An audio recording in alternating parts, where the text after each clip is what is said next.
What up, peeps and peepettes? MorbTron back today with more Destiny 2, and today is July 17th, 2018, which means it's a Tuesday, reset day, and big, huge update day. I'm going to go over the finer points of the update in a little bit, but first we're going to see what Tess has for us this week. Now, the prismatic facet is gone until Season 4 starts.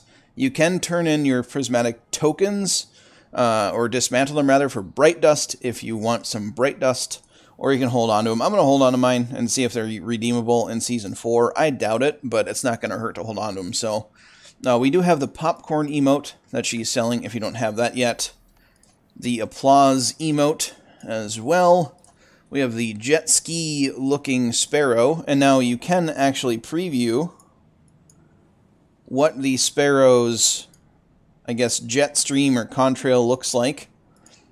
For mouse and keyboard users, if you just hold right click, I'm sure that means it's going to be left trigger for controller users. Don't quote me on that though. It'll show you down below what to do, but you actually see what the sparrow is going to look like when it's in motion, which is kind of neat. Kind of neat. And then we have the class item for the Season 3 Eververse armor set, if you're looking for that. Grant's Vicksburg ornament for the armamentarium for the Titan. We have the Carina Nebula, weapon ornament for the Graviton Lance. The Go About Your Business ornament for the Sweet Business. I know that's one of my favorite ornaments for that weapon. We have Silver Bullet for Crimson and Red Dwarf for Sunshot. And then you can also now preview transmat effects. A lot of people on a lot of my videos ask me what transmat effect I'm using. I believe on every single one of my ships that I use, on all of my characters, I am using this transmat effect. So there you have it. And then we have the arc effect as well, if you want to look like you are Thor. And then we have Midnight Talons, Tarnished Copper, Arctic Pearl, and Nebula Rose. I think those have been there for a while now. Don't quote me on that, though. But they have also added in bounties starting today. So there are 5 you can pick up from Shaxx, and there's 5 you can pick up from Zavala. I've already picked them up because I've already tried recording this and fudged up. So I had to restart. But here we go. We have, I'm not going to go over what they are, but you have 24 hours after you pick them up to complete them. They do cost a tiny bit of glimmer to pick up, and you get some reputation, random shaders, and some legendary gear for turning those in, for Zavala anyway. And then for Shaxx, I believe it is the same, but let's just make sure that is true. You're alive, Guardian. Fight like it. And come on, yep, that is, yeah, Crucible rewards, legendary gear, assorted shaders. So it's going to be probably tokens, but maybe just raw reputation. Don't really know. Faction Rally is back again this week as well, if you couldn't tell by all the banners and the game screaming at you when you log into the game. But yeah, also we have Prestige Eater of Worlds going live today. In about well, from this point in time now, it hasn't released yet, but it'll release very soon. By the time this video is live, Eater of Worlds Prestige should be live. And the Cade 6 treasure maps this week are on IO, along with the Flashpoint. So if you're looking for that video, if you want to know where the treasure maps are on IO, you can click a link down in the description, and I will have my Cade 6 treasure map video up and ready to go by the time this video goes live. Also, I'm going to leave a link down in the description to the patch notes for the game, for the update today. So if you are looking for patch notes to read, you can certainly do that. I'm going to go over a few of them with you now. Some of the better patch notes that I kind of wanted to read out. Here we are. So, exotic sandbox, I cannot words today, for armor.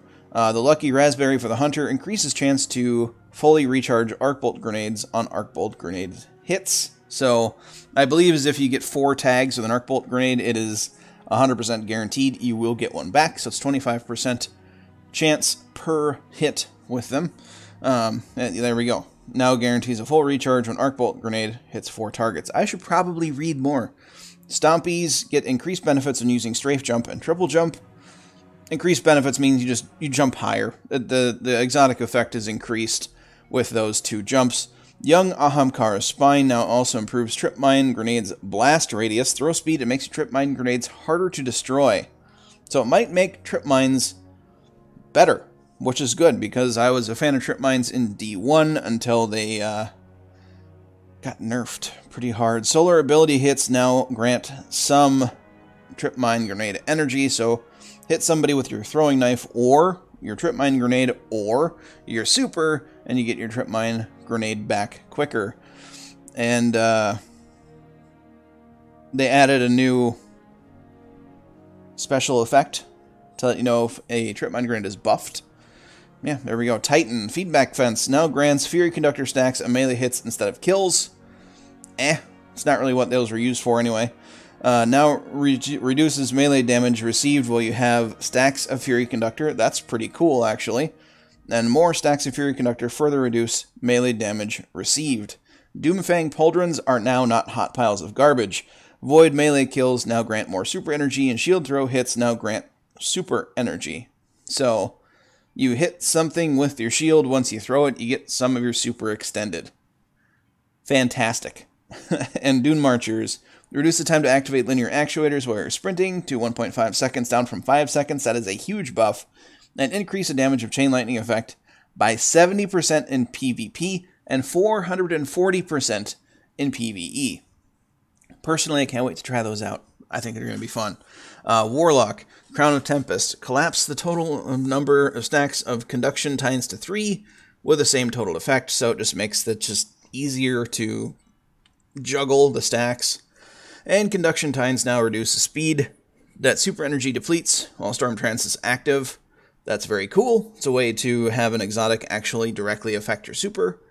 Kierenstein Armlets, melee kills now instantly heal you, then grant continuous healing for 8 seconds. That sounds overpowered.